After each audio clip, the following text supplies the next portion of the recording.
Corona संक्रमण की रोकथाम के लिए प्रदेश में लागू कोविड कर्फ्यू की अवधि कुछ रियायत के साथ 15 जून सुबह 6 बजे तक बढ़ा दी गई है।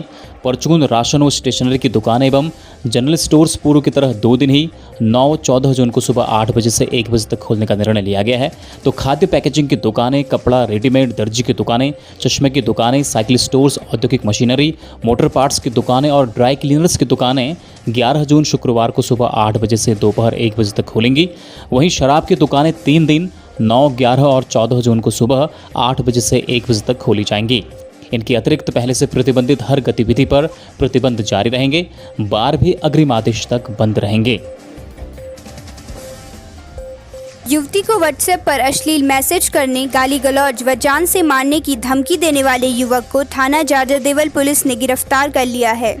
पीड़िता द्वारा थाना जाजरदेवल में आकर एक प्रार्थना पत्र दिया गया था कि रौतुड़ा बुंगाछीना निवासी एक युवक द्वारा उसे व्हाट्सएप पर अश्लील मैसेज, गाली गलौज व जान से मारने की धमकी दी जा रही है। मामले को गंभीरतापूर्वक लेते हुए थाना जाजरदेवल पुलिस ने आवश्यक कार्यवाही करते हुए अभियुक्त को उसके घर से गिरफ्तार कर अग्रिम कार्यवाही की जा रही है।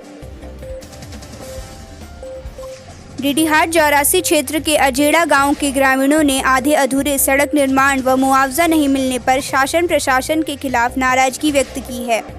आज अजेड़ा गांव के ग्रामीणों ने ग्राम प्रधान लीला देवी के नेतृत्व में निर्माणाधीन सड़क पर प्रदर्शन करते हुए कहा, वर्ष 2016-17 में 16 लाख से जौरासी मुख्य सड़क से अजेड़ा स्वास्थ्य केंद्र तक 1 किमी सड़क का निर्माण शुरू किया गया था, लेकिन इसके 5 साल बाद भी सड़क निर्माण पूरा नहीं हो सका है। महज 950 मीटर सड़क काटकर छोड़ दी गई है और सड़क निर्माण में उनकी नाप जमीन को काट दिया गया है, जिसका अभी तक ग्रामीणों को मुआवजा नहीं मिला है। ग्रामीणों ने शीघ्र मुआवजा देने की मांग की है। साथ ही सड़क निर्माण कार्य शुरू नहीं होने पर उग्र आंदोलन की चेतावनी भी दी है। आज विधायक चंद्रा पंत ने गुन्ना से तोली कांटे को बन रही हॉटमिक्स सड़क का स्थलीय निरीक्षण किया। निरीक्षण के दौरान विधायक ने संबंधित अधिकारियों को सख्त निर्देशित करते हुए कहा कि सड़क की गुणवत्ता पर किसी प्रकार की लापरवाही बर्दाश्त नहीं की जाएगी। इस दौरान उन्होंने निर्माणाधीन थरकोट झील का भी निरीक्षण करने के बाद कहा कि थरकोट झील का इतना कार्य पूरा हो चुका है कि इस बरसात में झील का स्वरूप दिखने लग जाएगा। दिगड़ा मुवानी क्षेत्र से क्षेत्र पंचायत सदस्य कमलदीप सिंह और उनके साथियों द्वारा इन दिनों क्षेत्र में लगातार सैनिटाइजेशन अभियान के साथ ही लोगों को कोरोना के प्रति जागरूक किया जा रहा है। ग्रामीणों को मास्क, सैनिटाइजर और जरूरी दवाइयां भी वितरित की जा रही हैं। साथ ही कोरोना वॉरियर्स को पर्सनल प्रोटेक्टिव इक्विपमेंट किट देकर उनका हौसला अफजाई किया जा रहा है। खनन विभाग पिथौरागढ़ द्वारा ग्राम सेरा उर्फ बडोली में हो रहे अवैध खनन पर कार्यवाही करते हुए स्थल पर मौजूद जेसीबी मशीन और टिप्पर को सीज कर गड़ाई तहसील पहुंचा दी गई है। खान अधिकारी प्रदीप कुमार का कहना है कि किसी भी स्थिति में किसी को भी अवैध खनन नहीं करने दिया जाएगा। नगर पिथौरागढ़ के युवा बाल साहित्यकार ललित शौर्य को उनके बहुचर्चित बाल कहानी संग्रह कोरोना वॉरियर्स के लिए वर्ष 2021 का बाल साहित्य श्री सम्मान मिलने जा रहा है।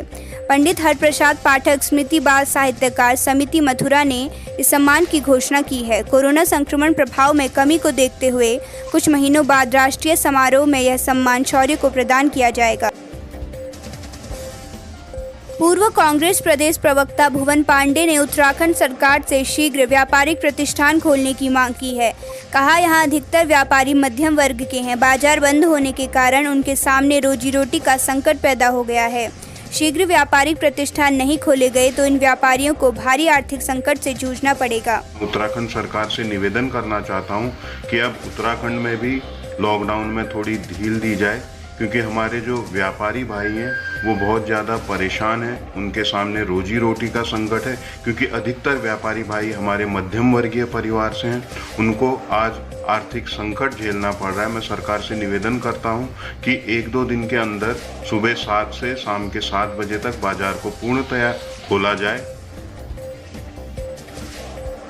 आज 6 जून 2021 को जनपद पिथौरागढ़ में कुल 1220 लोगों की सैंपलिंग में से कुल 55 व्यक्ति कोरोना पॉजिटिव पाए गए, जिसके अनुसार प्रतिशत पॉजिटिविटी दर 4.50 रही।